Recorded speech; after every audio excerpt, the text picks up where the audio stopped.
अपना संजीवन है, ये अपना संजीवन है, ये अपना संजीवन है। हेलो स्टूडेंट्स, ऑनलाइन लर्निंग में आपका स्वागत है। आज हम हिंदी वसंत भाग 2 कक्षा 7वीं पाठ क्रमांक 15 नीलकंठ इस पाठ का तीसरा भाग पढ़ने जा रहे हैं। पिछली वीडियोस में हमने पहले 2 भाग पढ़ लिए हैं, वह पहले देखो, उसके बाद यह वीडियो देखो। आपको पाठ बहुत आसानी से समझ में आ जाएगा। पिछली वीडियो में हमने जो कुछ पढ़ा है उसके बारे में थोड़ा सा हम जान लेते हैं। लेखिका महादेवी वर्मा जी ने जब मोर और मोरनी के बच्चे लाए, वो अब थोड़े थोड़े बड़े होकर बहुत ही बड़े हो गए हैं और बहुत सुंदर दिखने लगे हैं। मोर का नाम रखा नीलकंठ और मोरनी का नाम रखा गया है राधा, और मोर ने अब सेनापति पद भी नियुक्त कर दिया है। अब जालीघर का सेनापति कौन है? नीलकंठ है। ऐसा सब कुछ अच्छा था, लेकिन एक दिन बहुत ही आश्चर्यकारक घटना उस जालीघर में घट जाती है। कौन सी हो? देखो कि एक सांप जालीघर के भीतर घुस जाता है और उसने एक शिशु खरगोश को अपनी पकड़ में ले लिया है। आगे का हम आज पढ़ने वाले हैं। निगलने के प्रयास में सांप ने उसका आधा पिछला शरीर तो मुंह में दबा रखा था, शेष आधा जो बाहर था उसे ची ची का स्वर भी इतना तीव्र नहीं निकल सकता था कि किसी को स्पष्ट सुनाई दे सके। नीलकंठ दूर ऊपर झूले में सो रहा था। उसी के चौकन्ने कानों ने उस मंद स्वर की व्यथा पहचानी और वह पूंछ पंख समेटकर सर से एक झपटे में नीचे आ गया। संभवतः अपनी सहज चेतना से ही उसने समझ लिया होगा कि सांप के फन पर चोंच मारने से खरगोश भी घायल हो सकता है।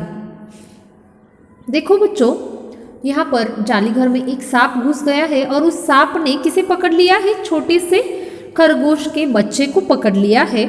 और निगलने के प्रयास से में उस सांप ने आधा शरीर तो उस खरगोश के बच्चे का मुंह में दबा लिया था और आधा जो रह गया था वो बाहर था।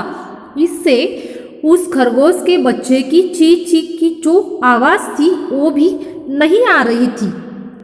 बच्चों, आपने भी कभी देखा होगा कि सांप जब चूहे को पकड़ता है, अभी तो इसने खरगोश के छोटे से बच्चों को पकड़ लिया है, लेकिन चूहे की तो हमेशा सांप पकड़ता है, उस वक्त भी चूहे का भी आवाज़ बहुत ही मंद आता है। उसी तरह इस छोटे से खरगोश के बच्चे का भी आवाज़ बहुत ही अस्पष्ट आ रहा है, स्पष्ट सुनाई नहीं दे रहा है।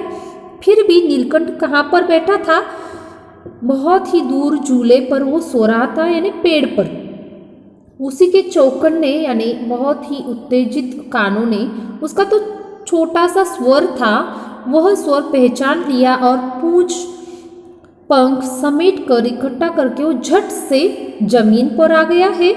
उसे समझ में आ गया होगा कि शायद किसी का तो आवाज़ आ रहा है और कोई तो संकट में है, इसलिए वो झट से नीचे आ गया है। उस वक्त उसने देख लिया कि सांप के मुंह में उस खरगोश का आधा भाग है, तो सांप के फन पर चोंच मारने पर खरगोश भी घायल हो सकता है। इसलिए वो क्या करता है? देखो, मोर क्या करता है ये हमें देखना है। अब उसने सांप को फन के पास पंजों से दबाया और फिर चोंच से इतने प्रहार किए कि वह अधमरा हो गया। पकड़ ढीली पड़ते ही खरगोश का बच्चा मुख से निकल तो आया, परंतु निश्चेष्ट रहा, वहीं पड़ा रहा।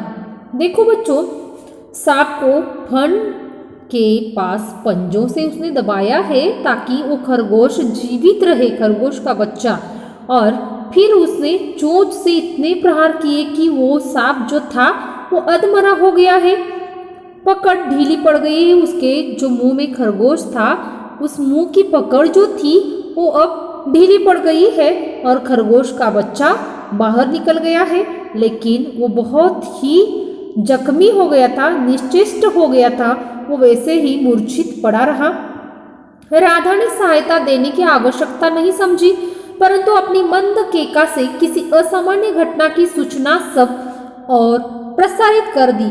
माली पहुंचा, फिर हम सब पहुंचे। नीलकंठ जब सांप के 2 खंड कर चुका, तब उस शिशु खरगोश के पास गया और रात भर उसे पंखों के नीचे रखे उष्णता देता रहा। कार्तिकेय ने अपने युद्ध वाहन के लिए मयूर को क्यों चुना होगा, यह उस पक्षी का रूप और स्वभाव देखकर समझ में आ जाता है। देखो बच्चों, नीलकंठ उस छोटे से खरगोश की मदद कर रहा था, उस सांप को मार रहा था, लेकिन राधा ने उसकी सहायता देना आवश्यक नहीं समझा। लेकिन उसने तो अपनी मंद स्वर से सभी को यह सूचना दी कि यहाँ कुछ तो हो रहा है। वहाँ पर उसकी आवाज़ सुनकर माली पहुँच गया है, घर के सब परिवार वाले पहुँच गए हैं। नीलकंठ जब सांप के 2 टुकड़े कर चुका था, तब शिशु खरगोश के पास वो पहुँच गया और रात भर अपने पंखों के नीचे उसे उष्णता देता रहा। देखो कितनी उसमें मानवीयता है, यह यहाँ पर हमें समझ में आता है। इसीलिए कार्तिकेय कौन है? श्री गणेश जी का जो भाई है वो है कार्तिकेय। शंकर पार्वती का दूसरा बड़ा बेटा जो है वो है कार्तिकेय। वह अपने युद्ध वाहन के लिए मयूर को क्यों चुना होगा, इसका ही उदाहरण, बहुत ही अच्छा उदाहरण हमने अभी देख लिया है। जैसे उसने उस खरगोश की मदद की है, यह उस पक्षी का रूप और स्वभाव देखकर समझ में आता ही है। आगे देखो बच्चों, मयूर कला प्रिय वीर पक्षी है, हिंसक मात्र नहीं, इसी से उसे बाज, चील आदि की श्रेणी में नहीं रखा जा सकता, जिनका जीवन ही क्रूर कर्म है। देखो बच्चों, मयूर यानी उसका भी अर्थ है मोर, नीलकंठ का अर्थ भी मोर है। यह कैसा पक्षी है? कला प्रिय वीर पक्षी है। ये हिंसक नहीं है, हिंसक यानी दूसरे पक्षियों को मारने वाला जो होता है उसे हिंसक कहा जाता है, लेकिन मोर तो ऐसा नहीं है। इसीलिए बाज और चील ये जो पक्षी है उनकी श्रेणी में मयूर यानी मोर की गणना नहीं की जा सकती। चील और बाज ये तो शिकार करने वाले पक्षी है, दूसरे छोटे पक्षियों की शिकार करते हैं, दूसरे छोटे छोटे जानवरों की शिकार करते हैं, वैसे ये मोर नहीं है। मोर का जीवन बहुत ही अच्छा है, यह हमने अभी बहुत सारे उदाहरणों में से देख लिया है। आगे देखो, नीलकंठ में उसकी जातिगत विशेषताएं तो थी ही, उनका मानवीकरण भी हो गया था। मेघों की सांवली छाया में अपने इंद्रधनुष के गुच्छे जैसे पंखों को मंडलाकार बनाकर जब वह नाचता था, तब उस नृत्य में एक सहजात लय ताल रहता था। आगे पीछे दाहिने बाई क्रम से घूमकर वह किसी अलक्ष्य सम पर टहर जाता था। देखो बच्चों, यहाँ पर नीलकंठ का जो नृत्य था उसके बारे में दिया है। नीलकंठ की जातिगत तो बहुत सारी विशेषताएं थी ही, उनका ही मानवीकरण यहाँ पर किया हुआ है। मेघों की सांवली छाया में यानी इंद्रधनुष, जैसे इंद्रधनुष के गुच्छे जैसे उसके जो पंख थे, रंग बिरंगे पंख, वो मंडलाकार बनाकर वह नाचता था। वह नृत्य बहुत ही देखने लायक था, उसमें लय ताल था, आगे पीछे दाहिने बाएं क्रम से वो नाचता रहता था और थोड़ा सा रुक कर वो नाचता था। बहुत ही सुंदर दृश्य ये महादेवी वर्मा जी ने यहाँ पर प्रस्तुत किया है। आगे देखो बच्चों, राधा नीलकंठ के समान नहीं नाच सकती थी, परंतु उसकी गति में भी एक छंद रहता था। वह नृत्य मग्न नीलकंठ की दाहिनी ओर के पंख को छूती हुई बाई ओर निकल जाती थी और बाएं पंख को स्पर्श कर दाहिनी ओर। इस प्रकार उसकी परिक्रमा में भी एक पूरक ताल परिचय मिलता था।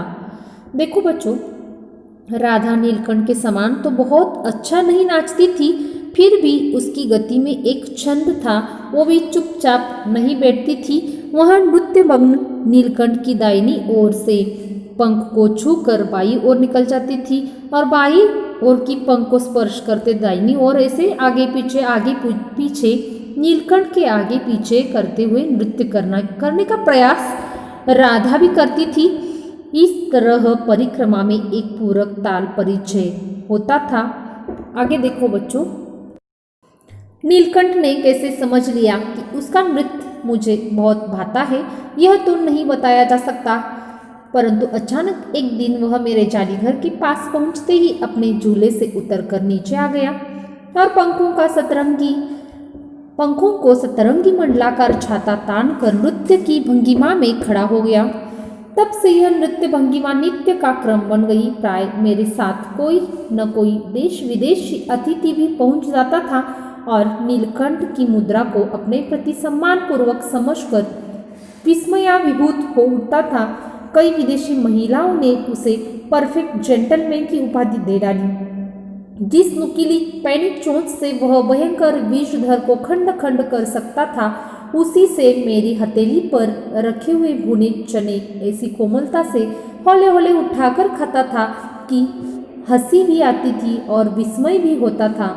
फलों के वृक्षों से अधिक उसे पुष्पित और पल्लवित वृक्ष भाते थे।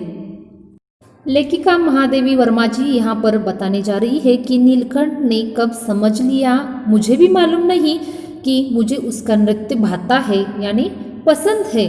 वो महादेवी वर्मा जी को भी मालूम नहीं है। जब वह जालीघर के पास पहुंचती थी तब मोर यानी नीलकंठ बाहर आता था और अपने सारे पंख फैलाकर मंडलाकर उनके आगे नृत्य करने लगा था। और यह नृत्य बहुत ही अच्छा था, नित्य का क्रम ही बन गया था। रोज ही वो ऐसे नृत्य करता रहा। जब उनके साथ कोई देश विदेश से अतिथि मेहमान आते थे तब भी नीलकंठ ऐसे ही बहुत ही अच्छी तरह से अपने पंख फैलाकर नाचता था और विदेशी लोगों को ये बहुत ही पसंद था। उन्होंने तो बहुत सारी महिलाओं ने उसका नाम क्या रखा था, परफेक्ट जेंटलमैन, यानी यह उपाधि ही दी थी। बहुत सारी विदेशी महिला महादेवी वर्मा जी के साथ उनके घर में आती थी। तब जब मोर को देखती थी तो वो महिला उसे परफेक्ट जेंटलमैन कहा करती थी। जिस नुकीली पैनी यानी बहुत ही नोकदार चोंच से जब सांप के खंड खंड कर दिए, उसी चोंच से महादेवी वर्मा जी के हाथ में जो चने होते थे वो भी चने वो इतनी कोमलता से हल्के हल्के उठाकर खाता था। यह देखकर महादेवी वर्मा जी को हंसी भी आती थी और आश्चर्य भी लगता था। मोर को क्या पसंद था देखो, पुष्पित और पल्लवित वृक्ष बहुत ही पसंद थे। वसंत में जब आम के वृक्ष सुनहरी मंजरियों से लद जाते थे, अशोक नई लाल पल्लवों से ढक जाता था, तब जालीघर में वह इतना अस्थिर हो उठता कि उसे बाहर छोड़ देना पड़ता। देखो बच्चों, आपने भी देखा होगा वसंत ऋतु में जो पेड़ पल्लवित होते हैं, नए पन्ने उस पर आते हैं तो बहुत ही सुनहरे दिखाई देते हैं, गोल्डन रंग के दिखाई देते हैं। आम के वृक्ष पर जो मंजरी यानी पुष्प, जो आम लगने से पहले जो छोटे छोटे पुष्प गोल्डन कलर के जो सुनहरे पुष्प दिखाई देते हैं उसे ही कहा जाता है मंजरी। तो अशोक के पेड़ पर कैसे नए लाल पल्लवों से ढक जाता है, यानी अशोक के पेड़ पर भी छोटे छोटे हरे पत्ते आते हैं और उससे वो पेड़ पूरा का पूरा पल्लवित हो जाता है। तब जालीघर में वह यानी नीलकंठ बहुत ही अस्थिर यानी चंचल हो उठता है, बाहर जाने के लिए अस्थिर हो उठता है, उसकी बाहर जाने की जिज्ञासा होती है। तो उस वक्त महादेवा जी को उसे बाहर छोड़ना ही पड़ता है।